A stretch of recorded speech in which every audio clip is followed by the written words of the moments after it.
오늘 우리에게 주신 하나님의 말씀은 출애굽기 우리 9장 우리 8절에서 12절입니다. 출애굽기 9장 8절에서 12절 말씀입니다. 다 함께 차셔서 제가 한 절 읽고 여러분들이 한 절 읽고 한 절씩 서로 교독하여 봉독해 올리겠습니다. 출애굽기 9장 우리 8절에서 12절 제가 먼저 8절 읽겠습니다.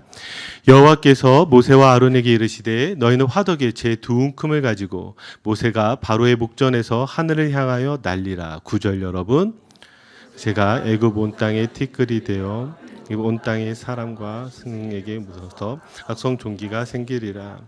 그들이 화덕의 재를 가지고 바로 앞에 서서 모세가 하늘을 향하여 날리니 사람과 짐승에게부터 악성 종기가 생기고 요사들도 악성 종기로 말미암아 모세 앞에 서지 못하니 악성 종기가 요술사로부터 애굽 모든 사람에게 우리 다 함께 읽겠습니다. 그러나 여호와께서 바로의 마음을 완악하게 하셨으므로 그들의 말을 듣지 아니하였으니 여호와께서 모세에게 말씀하신과 같더라. 아멘. 오늘 하나님께서 애굽에 내린 10재앙 중에 6번째 재앙입니다.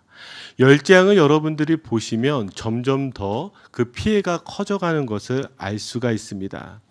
재앙의 피해가 커져감에도 불구하고요, 바로는 그의 마음을 꺾지 않습니다. 아니, 오히려 꺾지 않으려고 하는 것과 같습니다. 우리는 이 모습을 뭐라고 부르죠? 똥꼬집이라고 합니다. 똥꼬집의 사전적 정의를 보면 무엇이 옳고 그른 것에 관여하지 않고 자신의 의견을 억지로 내세우는 태도를 속되게 이르는 말, 이 말이 바로 똥꼬집이라고 합니다. 만약에 바로가 똥꼬집을 버렸다면 재앙의 피해를 줄일 수 있었을 것입니다. 아니면 더 이상 재앙을 경험하지 않을 수 있었을 것입니다. 그럼에도 불구하고 바로는 똥꼬집을 피웠습니다.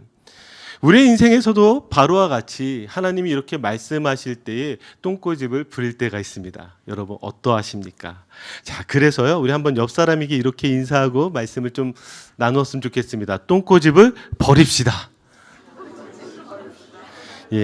한 번 더 인사하실 때는 똥꼬집 좀 그만 부립시다.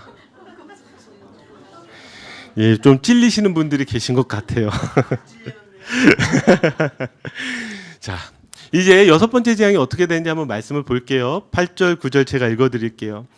여호와께서 모세와 아론에게 이르시되 너희는 화덕에 제 두 움큼을 가지고 모세가 바로의 목전에서 하늘을 향하여 날리라. 그 재가 애굽 온 땅에 티끌이 되어 애굽 온 땅의 사람과 짐승에게 붙어서 악성 종기가 생기리라. 아멘. 자, 6번째 재앙은 이 사람과 짐승에게 악성 종기가 생기는 것입니다. 이전까지는요, 자연재해, 나일강이 피가 된다든지 개구리가 올라오든지 이가 생기고 파리가 생기는, 그리고 가축에게 악질이 생기는 이런 자연재해와 같은 재앙이었다고 한다면 6번째 재앙에 이르러서 하나님께서 드디어 사람의 몸을 직접 치시는 것입니다. 그러면 왜 하나님께서 사람의 몸을 직접 치실까? 이 이유에 대해서 생각해 봐야 되겠죠. 자, 먼저 하나님은 이 모세와 아론에게 이 화덕의 제 두 움큼을 가지고 하늘 향해 날리라고 합니다. 그럼 여기 이 화덕의 재를 사용하는 이유를 생각해 보면, 자, 여기 화덕이라는 것을 여러분들이 잘 아실 거예요. 이전 성경에서는 풀무라고 하였습니다. 개역 성경에서는 풀무라고 하였는데 여기에 화덕으로 다시 바꾸었습니다. 아마 젊은 분들은 화덕 피자 같은 거를 드시니까 화덕이 이런 거구나 이렇게 쉽게 이해가 되실 거예요. 자, 이 단어는 화덕, 풀무 혹은 용광로와 같은 단어를 의미합니다. 자, 이 단어를 사용하는 이유가 무엇일까? 이스라엘 백성들에게 이 풀무, 화덕 혹은 용광로는요, 고통과 고난을 의미합니다.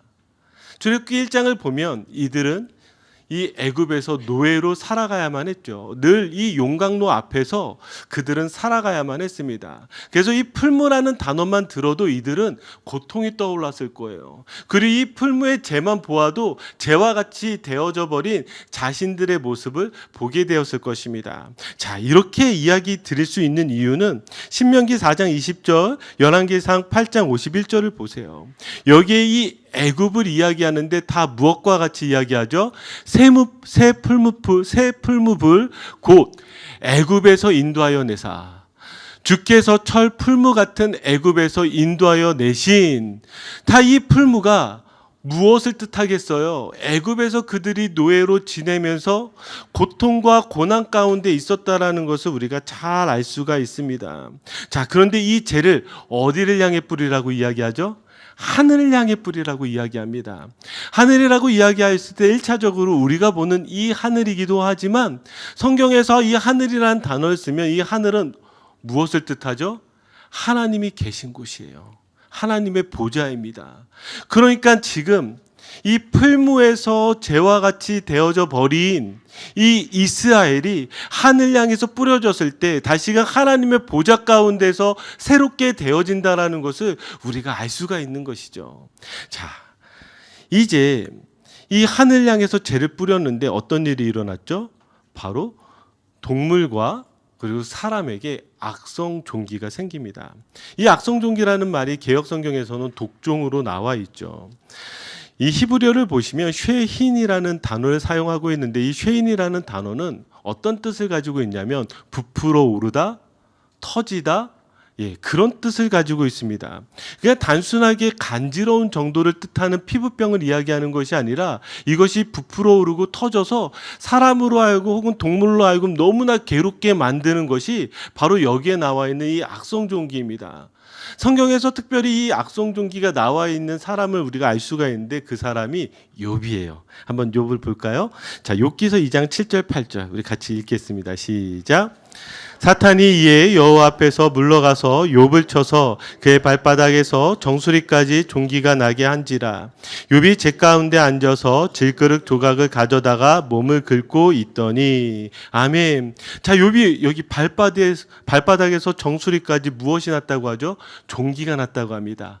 이 종기가요, 여기에 나와 있는 종기가 같은 종기예요. 그러니까 욥이 얼마나 괴롭겠습니까? 얼마나 힘들겠습니까? 하나님께서 이렇게 사람의 몸을 종기로 치신 것입니다. 자, 그런데 요한계시록을 보니 또한 이 종기가 다시 생기는 그 이유를 말합니다. 요한계시록 16장 2절 우리 같이 읽겠습니다. 시작. 첫째 천사가 가서 그 대접을 땅에 쏟음에 짐승의 표를 받은 사람들과 그 우상에게 경배하는 자들에게 악하고 독한 종기가 나더라. 아멘. 마지막 때에 무엇을 이야기하고 있어요? 짐승의 표를 받은 사람들, 우상을 숭배하는 사람들에게도 동일하게 하나님께서 이 몸을 치겠다라고 말씀하세요. 그러니까 하나님이 지금 이 애국 가운데에서 우상을 숭배하고 있는 이 애국 가운데서 하나님이 그 몸을 치시는 것을 우리가 알 수가 있습니다. 자, 이것이 얼마나 괴로운지요. 자, 11절을 보니까 그곳에 있는 요술사들도 항복을 합니다. 11절 제가 읽어드릴게요. 요술사들도 악성 종기로 말미암아 모세 앞에 서지 못하니 악성 종기가 요술사들로부터 애국 모든 사람에게 생겼음이라. 자, 요술사, 술객, 이 사람들은 어떤 사람들이에요? 애굽의 종교를 지탱해 주던 사람들이었습니다. 이들이 계속 등장할 때마다 바로는 이들을 의지해서 더 하나님의 말씀을 듣지 않았을 거예요. 그런데 이제는 이 요술사들도 다 하나님 앞에 항복하게 됩니다. 자, 그러면 누구만 남았을까요? 바로만 남았습니다. 자, 12절입니다. 자, 우리 12절 말씀 읽겠습니다. 시작. 그러나 여호와께서 바로의 마음을 완악하게 하셨으므로 그들의 말을 듣지 아니하였으니 여호와께서 모세에게 말씀하신과 같더라. 아멘. 자, 이제 누구만 남았다고요? 바로만 남았습니다. 자, 이 바로의 마음을 완악하게 하셨다라 그래요. 그럼 이 완악이라는 단어를 한 번 더 생각해 볼 필요가 있습니다. 지금 이 출애굽기에서 바로의 마음이 완악하다라고 표현을 했을 때 히브리어는 두 단어를 사용하고 있습니다. 하나는 카샤라는 단어이고요. 또 다른 단어는 하자크라는 단어입니다. 여러분들이 출애굽기 7장 설교를 들으면서 제가 카샤라는 단어를 소개했어요. 왜냐하면 바로의 마음이 완악해지는 처음과 그리고 바로의 마음이 완악해지는 마지막, 즉 7장과 13장에서 딱 두 번만 이 카샤라는 단어를 쓰고요. 나머지는 다 하자크라는 단어를 씁니다. 카샤라는 이 단어는 어떤 뜻이냐면 하나님과의 관계에서 끊임없이 하나님의 뜻을 거역하고 완강하게 고집을 부리는 인간 본래의 악한 속성이에요. 인간 본래의 악한 속성을 카샤라고 합니다. 그러면 하자크라는 단어는 어떤 뜻일까요? 지금 바로가 하나님의 말씀을 듣지 않는 것이 본래의 악한 속성이라고 한다면 지금 나와 있는 지금 이 6번째 재앙까지도 그가 끝까지 듣지 않은, 아까 제가 처음에 여러분들에게 말씀드렸듯이 똥꼬집 부리는 이 하자크라는 단어는요, 어떤 뜻을 가지고 있냐면 달라붙다라는 뜻이 있습니다. 달라붙다. 그러니까 무언가에 지금 달라붙어 있는 거예요. 그러면 달라붙는 게 왜 완악하다라는 말로 번역이 되어질까요? 여러분, 무언가에 찰싹 달라붙어 있는데 이 달라붙는 모습이 어떻게 달라붙냐면 틈이 없게 달라붙는 거예요. 틈이 없게. 자, 틈이 없게 달라붙는다는 건 무엇이에요? 무엇이 그 사이를 비집고 들어오지 못하게 하는 것입니다. 그러니까 지금 바로가 자신의 고집, 자신의 생각 혹은 자신의 신념 가운데 달라붙어 가지고 하나님의 말씀이 들어오지 못하도록 그 틈을 꽉 막아버린 것이에요. 여러분, 대화라는 것이 무엇이죠? 영어로 컨버세이션 하는데요. 대화의 정의는 무엇이냐면 둘 혹은 그 이상의 사람들이 뭐예요? 소식이라든지 정보라든지 마음을 나누는 것을 대화라고 합니다. 그래서 여기에는 무엇이 전제가 되어져야 되냐면 변화가 전제가 되어져요. 그리고 이 더 앞에는 무엇이 더 전제되어져야 되냐면 개방, 마음이 열려 있는 것이 전제가 되어집니다. 내가 마음이 닫혀져 있다면 그리고 변화할 생각이 없다면 그거는 대화가 되지 않는 거예요. 그렇지 않습니까? 그럴 틈을 주지 않는 것이죠. 그래서 소통을 한다라는 것은요, 내가 그 사람을 향해서 먼저 마음을 열어줘야 되는 것이죠. 여러분, 설교 때요, 누굴 바라보세요? 저를 바라보시죠. 저를 왜 바라보세요? 소통하는 거잖아요. 설교 때 저를 바라보지 않는 분들은 이와 같습니다. 목사님, 오늘은 저 힘듭니다. 저는 피곤합니다. 저 좀 내버려 두세요. 이해해 주세요. 그 얘기는 뭐예요? 저는 오늘 설교 듣지 않겠습니다. 이런 것과 똑같은 거잖아요. 그래서 대화라는 것은요, 무엇을 하는 거냐면 내가 그 사람을 향해서 내 틈을 열어주는 거예요. 열어주는 거예요. 그런데 지금 바로는 무엇을 하고 있어요? 그 틈을 열어주고 있지 않다라는 것입니다.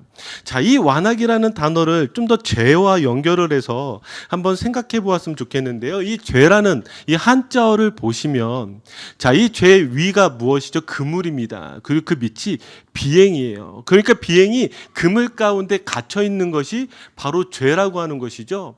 그러니까 지금 내가 생각하고 있는 것들, 이것들이 마치 그물 가운데 사로잡혀져서 굳어져 버리는 것이 바로 죄입니다.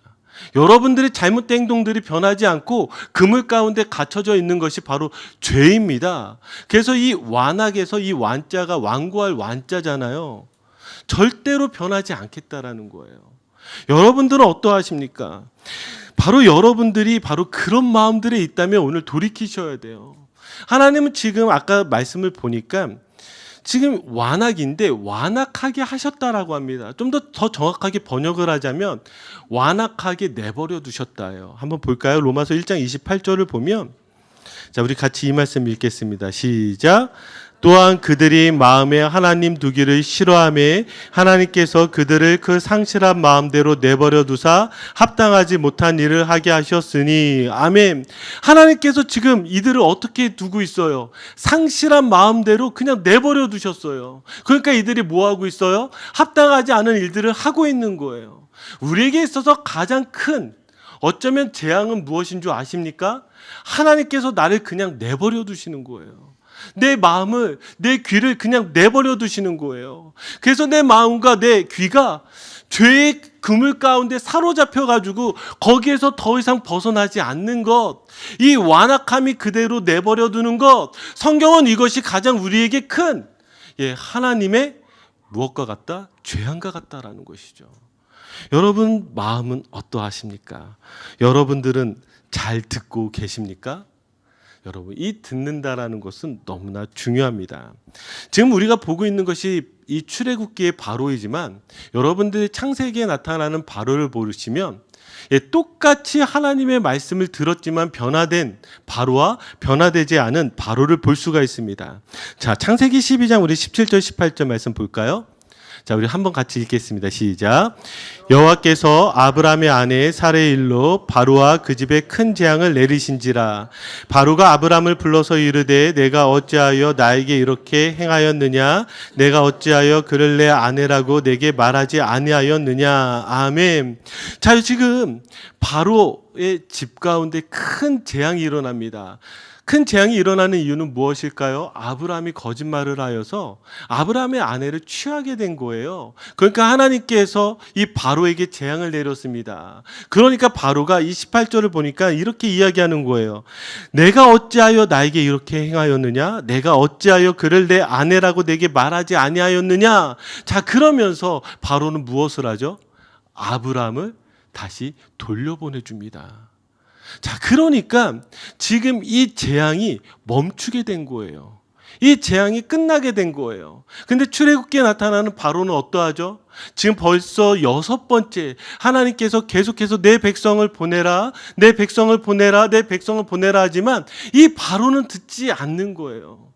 그러니까 자신의 생각에 찰싹 달라붙어서 하나님의 말씀이 내게 들어올 그 틈을 주지 아니하니까 이 바로가 점점 큰 재앙을 겪게 된다는 것을 알 수가 있습니다. 그래서 성경은 우리에게 이 들음에 대해서 늘 말씀하고 있습니다. 성경에서 중요한 이 믿음의 모습은 듣는 겁니다. 하나님께서 이 땅을 무엇으로 창조하셨죠? 말씀으로 창조하셨습니다. 이 세상은 어떻게 나타나게 되었죠? 하나님의 말씀을 들음으로 이 세상이 창조되어진 거예요. 그래서 한번 성경을 쭉 보세요. 성경을 쭉 보시면 모든 것들이 다 이 원리로 되어집니다. 하나님이 말씀하시고 그 말씀을 듣는 것, 하나님의 말씀을 들을 때 하나님 나라가 세워지는 것, 바로 이 원리로 성경은 쭉 우리에게 이야기하고 있는 것이죠. 자, 아브라함은 하나님의 말씀을 들었습니다. 그렇죠? 하나님의 말씀을 들은 아브라함에게는 하나님 나라가 세워졌습니다.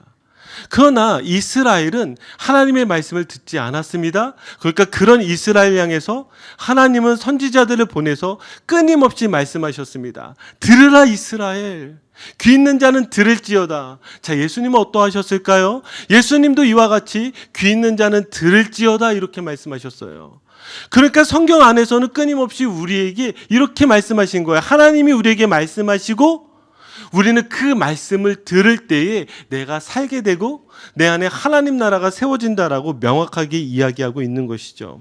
사랑하는 성도 여러분, 믿음은 듣는 것입니다. 여러분 믿으십니까?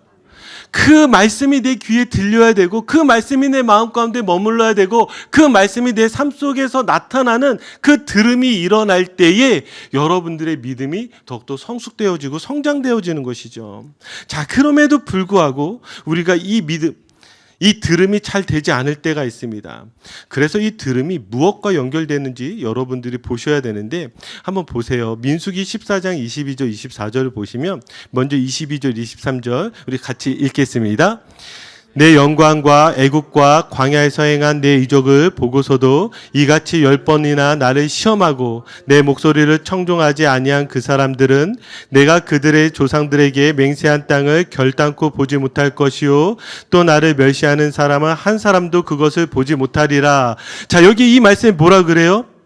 지금 너희가 이같이 10번이나 나를 시험하고 내 목소리를 청종하지 아니했대요. 하나님의 말씀을 듣지 아니하였대요. 하나님의 말씀이 들리지 아니하니까 23절에 뭐라고 이야기하죠? 그들의 조상들에게 맹세한 땅을 결단코 보지 못할 것이요. 우리가 이 땅 가운데 신앙생활을 할 때 이와 같습니다. 하나님의 말씀을 듣지 않는 거예요. 하나님이 끊임없이 내게 말씀하였지만 그 말씀을 내가 듣지 않는 거예요. 그 사람은 무엇이죠? 결단코 그 땅에 들어가지 못하는 것이죠. 자, 그런데 24절을 보니까 제가 읽어드릴게요. 그러나 내 종 갈렙은 그 마음이 그들과 달라서 나를 온전히 따랐은즉 그가 갔던 땅으로 내가 그를 인도하여 드리리니 그의 자손이 그 땅을 차지하리라. 자, 그 땅을 들어가는 사람은 누구일까요? 바로 갈렙과 같이 하나님의 말씀을 들은 사람입니다. 자, 그런데 하나님의 말씀을 들었다라고 표현하지 않고 여기에 뭐라고 표현하냐면 그 마음이 그들과 달라서. 자, 성경이 듣는다라고 했을 때 어떻게 들을 수 있을까라고 이야기할 때 마음을 가지고 이야기합니다. 듣는 것은 귀로 듣는 것이라 귀로 듣는 것이지만 이 듣는 것을 받아들인 건 마음이잖아요. 마음의 문제라고 이야기를 해요. 그래서 열왕기상 3장 9절을 보셔도 솔로몬의 이야기인데 우리 한번 같이 더 읽어보겠습니다. 시작. 누가 주의 이 많은 백성을 재판할 수 있사오리까? 듣는 마음을 종에게 주사 주의 백성을 재판하여 선악을 분별하게 하옵소서. 아멘. 솔로몬이 하나님께 지혜를 구하였죠. 이 지혜가 무엇이었죠? 바로 듣는 마음입니다. 지혜라는 것은 다른 것이 아니라 듣는 마음이에요. 하나님의 말씀을 듣는 것이고 사람들의 말을 듣는 것이죠.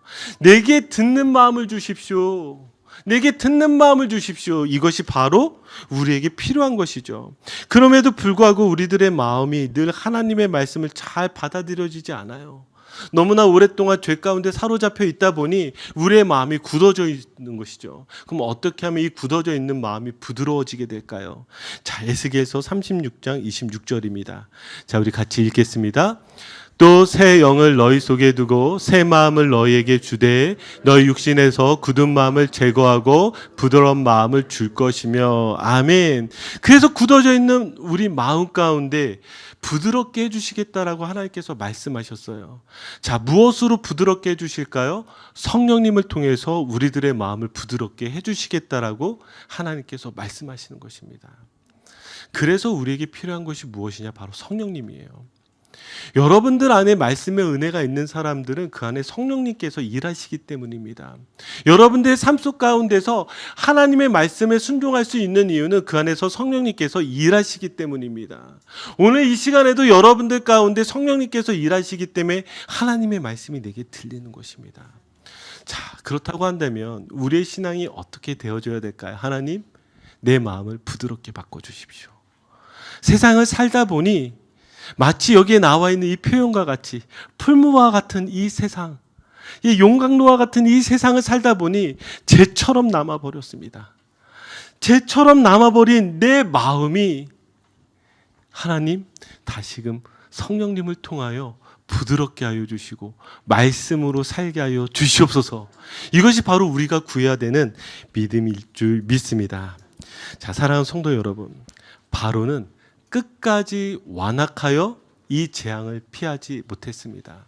하지만 여러분, 이 말씀을 들은 우리는 우리들의 완악함을 내려놓을 때에 우리 가운데 틈이 없이 하나님의 말씀을 두려고 하지 않는 나의 이 틈이 없는 이 완악함을 내려놓을 때에 성령님께서 내 안에 들어오셔서 일하여 주셔서 이 재앙을 피하고 하나님 나라를 이루어 주실 줄 믿습니다. 아멘. 그 믿음으로 살아가시기를 주님의 이름으로 축복합니다. 우리 같이 기도하시겠습니다.